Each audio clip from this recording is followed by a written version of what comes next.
क्या तुमने कभी सोचा है कि कुछ लोग कमरे में दाखिल होते ही सबकी अटेंशन अपनी तरफ खींच लेते हैं। वो सबसे ज्यादा खूबसूरत नहीं होते, सबसे ज्यादा अमीर भी नहीं होते और जरूरी नहीं कि वो सबसे ज्यादा इंटेलिजेंट हों, लेकिन फिर भी लोग उनकी तरफ अट्रैक्ट होते हैं, उनकी बातें सुनते हैं, उनके बारे में सोचते हैं और कई बार उनके इन्फ्लुएंस से बाहर नहीं निकल पाते। आखिर ऐसा क्यों होता है? रॉबर्ट ग्रीन अपनी मशहूर किताब द आर्ट ऑफ सेडक्शन में कहते हैं, सेडक्शन सिर्फ रोमांस के बारे में नहीं, सेडक्शन इन्फ्लुएंस के बारे में है, अटेंशन के बारे में है, ह्यूमन साइकोलॉजी को समझने के बारे में है। और ये किताब उन हिडन फोर्सेस को रिवील करती है जो लोगों को एक दूसरे की तरफ खींचती हैं। लेकिन याद रखो, इस किताब का मकसद लोगों को मैनिपुलेट करना नहीं, बल्कि इंसानी अट्रैक्शन और इन्फ्लुएंस की साइकोलॉजी को समझना है। क्योंकि जब तुम साइकोलॉजी को समझते हो तो तुम खुद को भी बेहतर समझते हो और दूसरों को भी। किताब का पहला बड़ा सबक, people crave what is missing. इंसान हमेशा वो चाहता है जो उसके पास नहीं होता। हम मिस्ट्री की तरफ अट्रैक्ट होते हैं, हम नॉवेल्टी की तरफ अट्रैक्ट होते हैं, हम पॉसिबिलिटीज की तरफ अट्रैक्ट होते हैं। इसीलिए बहुत ज्यादा अवेलेबल होना अक्सर अट्रैक्शन कम कर देता है, क्योंकि ह्यूमन माइंड चैलेंज को वैल्यू देता है और जो चीज बहुत आसानी से मिल जाए उसकी इंपॉर्टेंस कम महसूस होने लगती है। दूसरा सबक, द पावर ऑफ मिस्ट्री। आज की दुनिया में लोग अपनी पूरी जिंदगी सोशल मीडिया पर दिखा देते हैं, हर सोच, हर तस्वीर, हर फीलिंग, लेकिन मिस्ट्री डिसअपीयर हो जाती है। रॉबर्ट ग्रीन कहते हैं, मिस्ट्री क्यूरियोसिटी पैदा करती है और क्यूरियोसिटी अटेंशन पैदा करती है। लोग उस चीज के बारे में ज्यादा सोचते हैं जिसे वो पूरी तरह समझ नहीं पाते। इसीलिए खामोश कॉन्फिडेंस अक्सर लाउड कॉन्फिडेंस से ज्यादा पावरफुल होती है। तीसरा सबक, सेल्फ कॉन्फिडेंस इज मैग्नेटिक। लोग परफेक्शन की तरफ अट्रैक्ट नहीं होते, लोग सर्टेनिटी की तरफ अट्रैक्ट होते हैं। अगर तुम खुद पर यकीन रखते हो तो तुम्हारी एनर्जी मुख्तलिफ महसूस होती है, क्योंकि कॉन्फिडेंस लोगों को सेफ्टी का एहसास देती है, लेकिन एरोगेंस नहीं। कॉन्फिडेंस और एरोगेंस में फर्क है। कॉन्फिडेंस कहती है मैं अपनी वैल्यू जानता हूं, एरोगेंस कहती है मैं दूसरों से बेहतर हूं, और लोग इस फर्क को महसूस कर लेते हैं। चौथा सबक, people want to feel special. हर इंसान अपने अंदर एक हिडन डिजायर रखता है। वो चाहता है कि उसे देखा जाए, समझा जाए, अप्रिशिएट किया जाए। इसीलिए ग्रेट इन्फ्लुएंसर्स ग्रेट लिसनर्स होते हैं। वो सिर्फ बोलते नहीं, वो सुनते भी हैं। और जब कोई इंसान वाकई तुम्हें समझने की कोशिश करता है तो एक इमोशनल कनेक्शन बनता है। पांचवा सबक, द पावर ऑफ प्रेजेंस।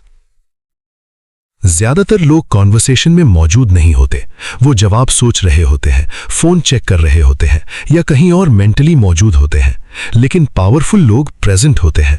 वो मुकम्मल अटेंशन देते हैं, और मुकम्मल अटेंशन आज की दुनिया में सबसे रेयर गिफ्ट बन चुकी है। छठा सबक, control your emotions. Emotional control attraction का हिडन सीक्रेट है। अगर तुम हर छोटी बात पर रिएक्ट करते हो तो लोग तुम्हारी इमोशनल स्टेट कंट्रोल कर सकते हैं, लेकिन अगर तुम कंपोज्ड रहते हो तो तुम्हारी प्रेजेंस स्ट्रांग महसूस होती है। इसीलिए कामनेस पावर है। सातवां सबक, क्रिएट पॉजिटिव इमोशंस। लोग हमेशा याद नहीं रखते कि तुमने क्या कहा था, लेकिन वो याद रखते हैं कि तुमने उन्हें कैसा फील करवाया था। अगर तुम लोगों के साथ पॉजिटिव इमोशंस एसोसिएट कर देते हो तो वो नेचुरली तुम्हारी कंपनी एंजॉय करेंगे, क्योंकि इंसान इमोशनली ड्रिवन क्रीचर है। आठवां सबक, avoid neediness. Neediness attraction destroy कर देती है, क्योंकि नीडीनेस फियर से पैदा होती है। Fear of rejection, fear of loneliness, fear of losing someone, और लोग डेस्परेशन महसूस कर लेते हैं। इसीलिए अपनी जिंदगी का मरकज किसी एक शख्स को मत बनाओ। अपनी पर्पस, अपनी ग्रोथ, अपनी आइडेंटिटी रखो, और फिर रिलेशनशिप्स हेल्दी बनती हैं। नवां सबक, नो ह्यूमन नेचर। हर इंसान अपनी ख्वाहिशात, अपने फियर्स, अपनी इनसिक्योरिटीज के साथ जीता है, और जितना तुम ह्यूमन नेचर समझते हो उतना बेहतर कम्युनिकेट करते हो, उतना बेहतर कनेक्ट करते हो, और उतना बेहतर इन्फ्लुएंस करते हो। 10वां सबक, द मोस्ट अट्रैक्टिव क्वालिटी। किताब के आखिर में एक सरप्राइजिंग लेसन सामने आता है। सबसे अट्रैक्टिव क्वालिटी ब्यूटी नहीं, मनी नहीं, स्टेटस नहीं, बल्कि ऑथेंटिसिटी है। क्योंकि लोग आखिरकार फेक पर्सनालिटी से थक जाते हैं, लेकिन जेन्युइन लोगों को याद रखते हैं। वो लोग जो खुद होने से नहीं डरते, जो मास्क नहीं पहनते, जो अपनी आइडेंटिटी में कंफर्टेबल होते हैं, और यही असल कॉन्फिडेंस है। द आर्ट ऑफ सिडक्शन का कोर मैसेज ये है, इन्फ्लुएंस मैनिपुलेशन नहीं है, इन्फ्लुएंस अंडरस्टैंडिंग है। ह्यूमन इमोशंस को समझना है, ह्यूमन डिजायर्स को समझना है, और सबसे बढ़कर खुद को समझना है। क्योंकि जब तुम अपनी इनसिक्योरिटी से आजाद हो जाते हो तो तुम दूसरों की अप्रूवल के मोहताज नहीं रहते, और पैराडॉक्सिकली इसी वक्त तुम्हारी प्रेजेंस सबसे ज्यादा पावरफुल हो जाती है। याद रखो, लोग हमेशा तुम्हारी लुक्स भूल सकते हैं, तुम्हारे वर्ड्स भूल सकते हैं, लेकिन वो ये कभी नहीं भूलते कि तुमने उन्हें कैसा फील करवाया था। और यही इन्फ्लुएंस का असल राज है।